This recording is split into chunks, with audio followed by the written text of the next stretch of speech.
नमस्कार, प्रणाम दोस्तों, कैसे हैं आप लोग? इस वीडियो में हम लोग करेंगे क्लास 10th के फिजिक्स के ऑब्जेक्टिव क्वेश्चंस जो परीक्षा में डायरेक्ट इसमें पूछे जाएंगे और मेरे साथ-साथ आप भी जवाब देते चलिएगा। पहला सवाल है, आप सुनिएगा कि विभवांतर का एसआई मात्रक क्या होता है? विभवांतर का एसआई मात्रक क्या होता है बताना है दोस्तों। ऑप्शन नंबर ए है वाट, ऑप्शन नंबर बी है एम्पियर, ऑप्शन सी है वोल्ट, ऑप्शन डी है ओम। चारों ऑप्शन में से कोई एक ऑप्शन सही होगा, उसका आपको बताना है। ये टॉपिक का नाम है विद्युत विभव और विभवांतर, यही इस टॉपिक का नाम है और इसी पर आधारित है। पिछला टॉपिक आपको मैंने बताया था वो विद्युत आवेश और विद्युत धारा पे। आज आज जो दूसरा का टॉपिक है वो विद्युत विभव और विभवांतर का, मैं टॉपिक वाइज भी करा दे रहा हूं आपको कि आपको परेशानी ना हो दोस्तों। तो ध्यान से सुनिएगा और आंसर निकालिए इसका क्या होगा। तो दोस्तों बड़ा सिंपल सवाल है कि विभवांतर का जो, ठीक है, जो विभवांतर का एसआई मात्रक होता है वो होता है दोस्तों वोल्ट होता है। क्या होता है? ये वोल्ट होता है। ये विभवांतर का एसआई मात्रक होता है।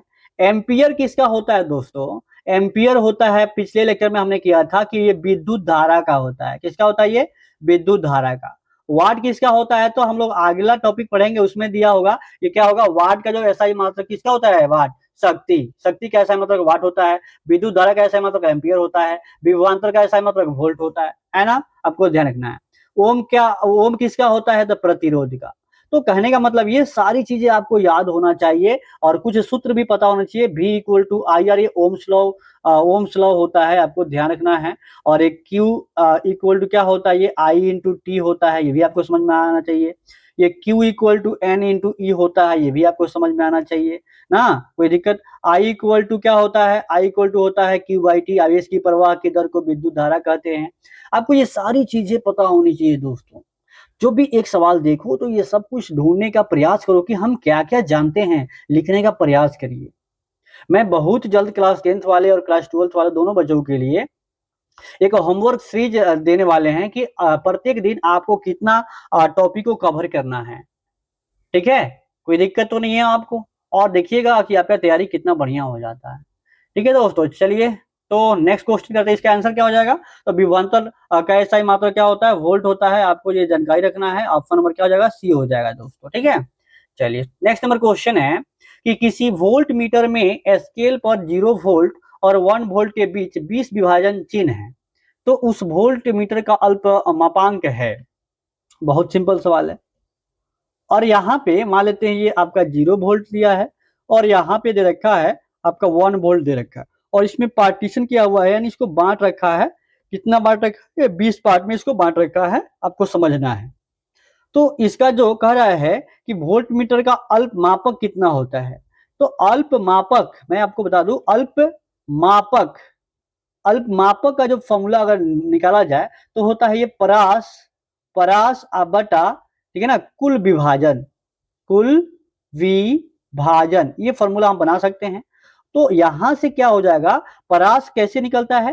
देखिए, अपर में से लोअर घटाइए, यानी ये 1 वोल्ट माइनस 0 वोल्ट, अब बाई में ये 20 हो जाएगा। 1 वोल्ट में से 0 वोल्ट घटेगा तो 1 वोल्ट बचेगा, ये 20 हो गया। और गुना कितना हो गया? ये सॉरी, ये कितना हो गया? ये बताइए, वोल्ट हो गया। तो बताइए कितना हो गया? 20 से भाग करिए ना, 20 से भाग करिए तो ये हो जाएगा दशमलव आएगा। ठीक है, कितना हो जाएगा ये? अभी होते 0.05 हो जाएगा। ये कितना हो जाएगा? ये 0.5 हो जाएगा। जीरो आएगा फिर दशमलव 20 25 100 हो जाएगा, यानी 0.05 हो जाएगा। ऑप्शन नंबर बी हो जाएगा। और तो आप भली बात समझ गए होंगे कि इसका आंसर क्या आ रहा है। क्लियर है ना? तो बहुत सिंपल सवाल था और अच्छा सवाल है ना?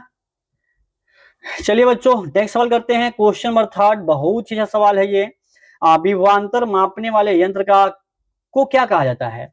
विभवांतर मापने वाले यंत्र को क्या कहा जाता है? एमीटर कहा जाता है कि वोल्ट मीटर कहा जाता है कि गैल्वेनोमीटर कहा जाता है कि इनमें से कोई नहीं? तो ये बहुत आसान सवाल है। विभवांतर जिसे मापते हैं उसका नाम होता है वोल्ट मीटर। इसी से ना विभवांतर हम लोग मापते हैं। ठीक है, और एमीटर से क्या मापते हैं बताइए? विद्युत धारा। क्या नापते हैं? विद्युत धारा। और गैल्वेनोमीटर से क्या करते हैं? ये विद्युत धारा जो होता है ना, विद्युत धारा यानी करंट, कि क्या अस्तित्व को ये बताता है कि यहाँ उपस्थिति को बताता है, विद्युत धारा की उपस्थिति को बताता है कि गैल्वेनोमीटर ये है कि नहीं है, कोई दिक्कत नहीं है। तो ये सारी चीजें ऑप्शन से भी आप एक क्वेश्चन से 3-3 सवाल आप निकाल सकते हो। इसी से तो भाई अगर 30 सवाल कर लिए हैं तो 30 या 90 को सवाल हो जाएंगे ना, उस तरह से ऐसे पढ़ना है आपको। चलिए, तो अगला सवाल है कि 1 वोल्ट बराबर क्या होगा। इसके आंसर हम लोग लिखे कि नहीं लिखे, नहीं लिखे, इसका आंसर हो जाएगा ऑप्शन नंबर बी, हो जाएगा वोल्ट मीटर। ठीक है ना, कोई दिक्कत तो नहीं है आपको, वोल्ट मीटर। चलिए नेक्स्ट, ये कह रहा है कि 1 वोल्ट किसके बराबर होता है। तो 1 वोल्ट किसके बराबर होता है आपको बताने हैं।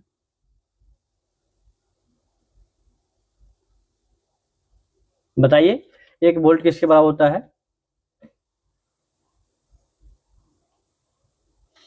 तो भाई मेरे से पहले आपका जवाब आना चाहिए। तो दोस्तों आप लोग को पता है कि जब भी हम विभवांतर का फॉर्मूला अगर बनाया जाए तो विभवांतर का जो फॉर्मूला होता है दोस्तों, V इक्वल टू जो होता है वो W/Q होता है। ठीक है, यानी कहने का मतलब ये है कि इसका जो फॉर्मूला बनेगा दोस्तों वो हो जाएगा जूल, क्या हो जाएगा ये, जूल अपर कूलम हो जाएगा दोस्तों। क्या हो जाएगा ये, जूल पर कूलम। बहुत इंपॉर्टेंट है दोस्तों, बहुत इंपॉर्टेंट है, आपको ध्यान रखना है कि जूल पर कूलम होता है। चलिए, कई बार पूछा गया सवाल है। आइए ये बताइए कि 12 वोल्ट विभवांतर के दो बिंदुओं के बीच 2 कूलम आवेश को ले जाने में कितना कार्य किया गया है, यानी कार्य पूछ दिया इसमें।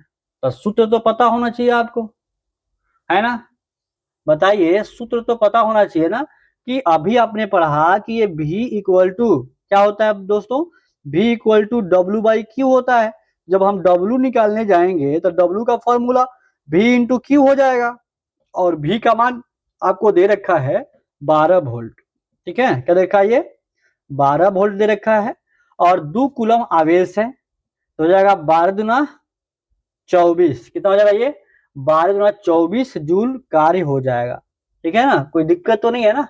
आपको ये W का मान कितना आ गया, ये 24 जूल आ गया। तो सूत्र याद रखोगे ना तो आराम से बन जाएगा। मैं तो बार बार कह रहा हूँ कि जितना सूत्र आपको याद है सब याद करते हुए चलिए।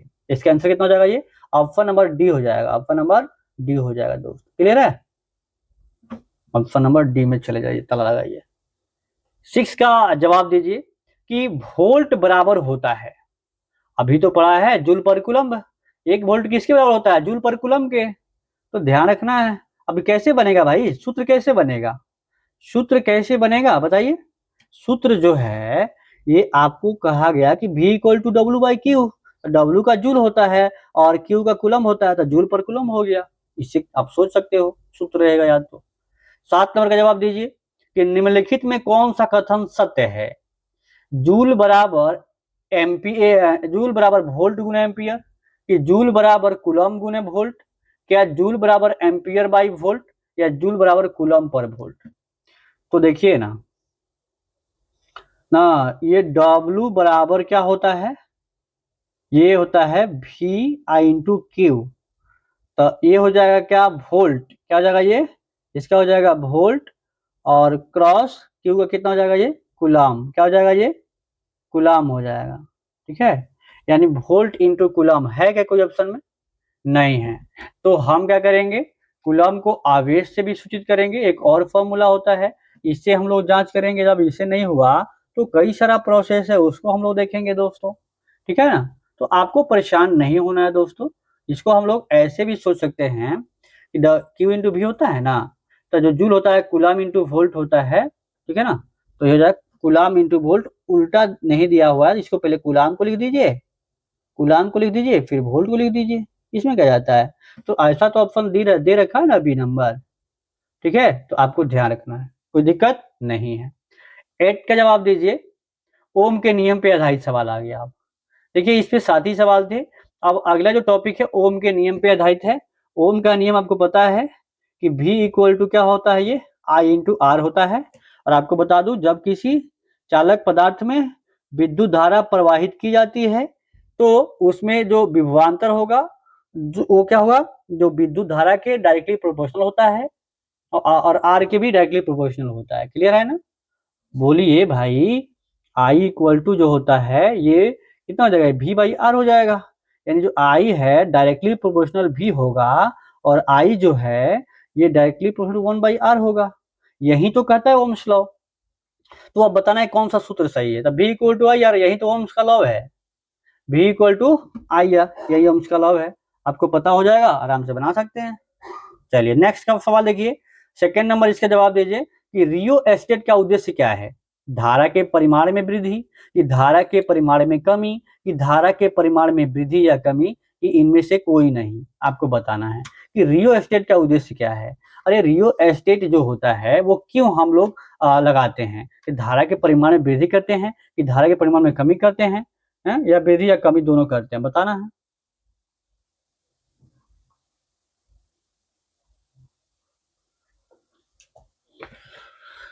देखिए दोस्तों, तो ये सवाल आपका हो जाएगा कि देखिए रियो एस्टेट जो होता है, जैसे मान लीजिए सपोज करिए कि आप लोग को एक हम यहाँ पे बना दूं सर्किट, कि यहाँ पे एक बैटरी लगा देता हूँ और इसको कनेक्ट कर देता हूँ, और यहाँ से ये आगे जाएगा, यहाँ पे एमीटर लगा है, और यहाँ पे जाएगा तो यहाँ पे जो लगा हुआ है प्रतिरोध लगा हुआ है।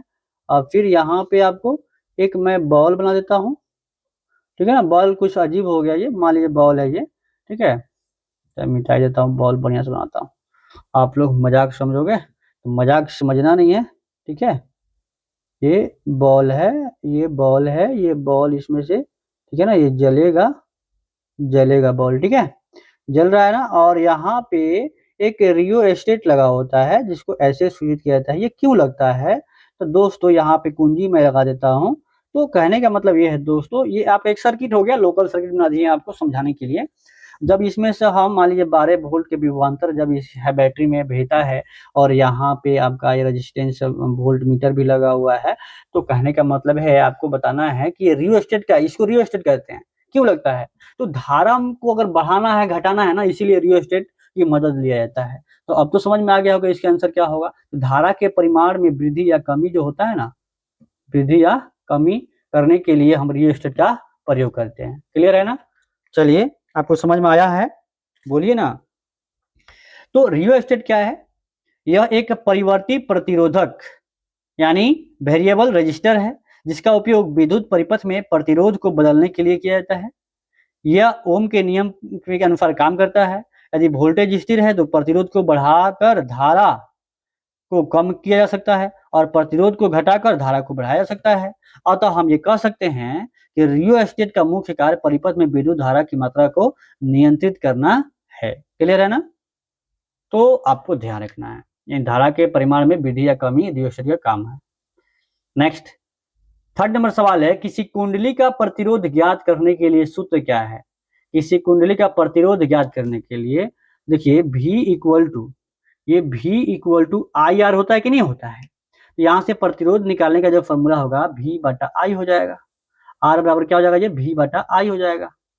तो ये ऑप्शन नंबर आपका सी हो जाएगा, ऑप्शन नंबर सी हो जाएगा। क्लियर है ना, कोई दिक्कत तो नहीं है ना। चलिए नेक्स्ट फोर्थ नंबर सवाल आपके सामने है, किसी चालक के छोरों के बीच विभवांतर भी है, प्रतिरोध R एवं प्रवाहित धारा I के बीच संबंध है। तो V equal to I R, क्या होगा ये, V इक्वल टू हो जाएगा V equal to I into R, या I इक्वल टू क्या हो जाएगा V बाई आर, या R इक्वल टू क्या हो जाएगा, R इक्वल टू होगा V बटा आई। तीनों में से कोई एक दिया होगा। तो I equal to V by R ये गलत है, R equal to I by V ये भी गलत है, R equal to V by I, R equal to V by I यानी ये दे रखा है दोस्तों, ये दे रखा है V बाई आई, ठीक है ना। तो आपको ये बता देना है कि आंसर क्या होगा, यही होगा। समझ में आया क्या। नेक्स्ट पांचवा नंबर का सवाल है कि एक विद्युत हीटर की कुंडली जिसमें प्रतिरोध 55 ओम है और 220 वोल्ट के स्रोत से जो विद्युत धारा लेगी उसका मान होगा 4 एम्पियर कि 40 एम्पियर कि 2.5 एम्पियर कि 25 एम्पियर। बताइए क्या होगा, किस सूत्र पे बनेगा दोस्तों।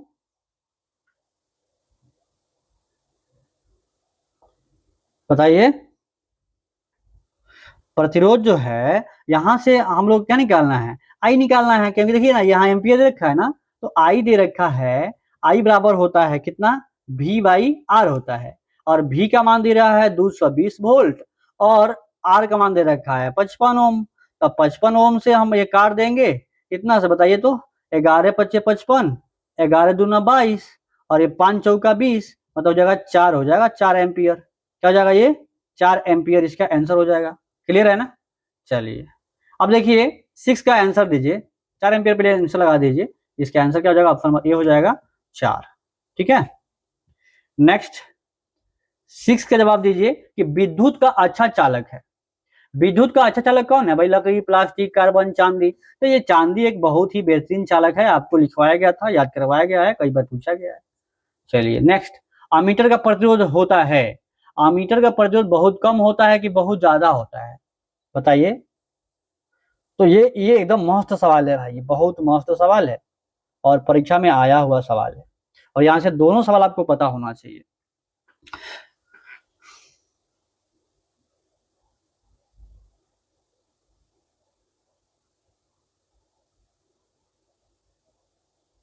देखिए इसका, ये जो है ना अमीटर का जो प्रतिरोध होता है बहुत छोटा होता है। क्या होता है ये, बहुत छोटा होता है,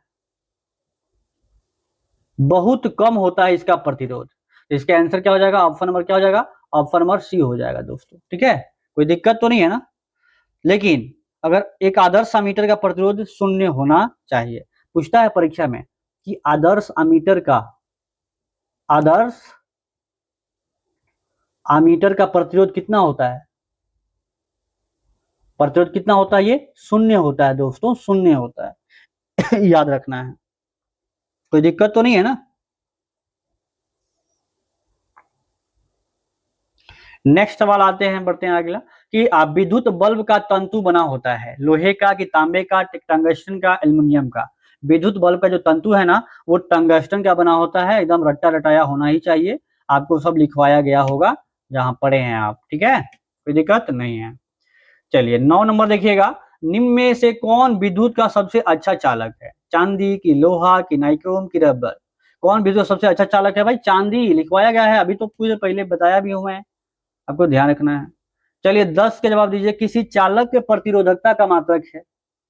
प्रतिरोधकता का जो मात्रक है दोस्तों बहुत सिंपल है, आपको प्रतिरोधकता जो होता है इसके बारे में तो आपको जानना ही चाहिए। ठीक है,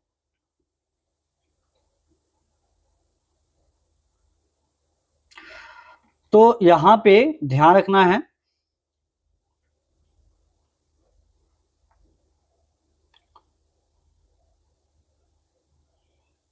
प्रतिरोधकता का जो फॉर्मूला होता है दोस्तों, प्रतिरोधकता का जो फॉर्मूला होता है वो होता है R into A by L होता है। अगर यूनिट की बात करने जाएं तो R का तो ओम हो जाएगा, एम का एक मीटर एक स्क्वायर हो जाएगा और यहाँ पे मीटर हो जाएगा, ये हो जाएगा ओम इंटू मीटर।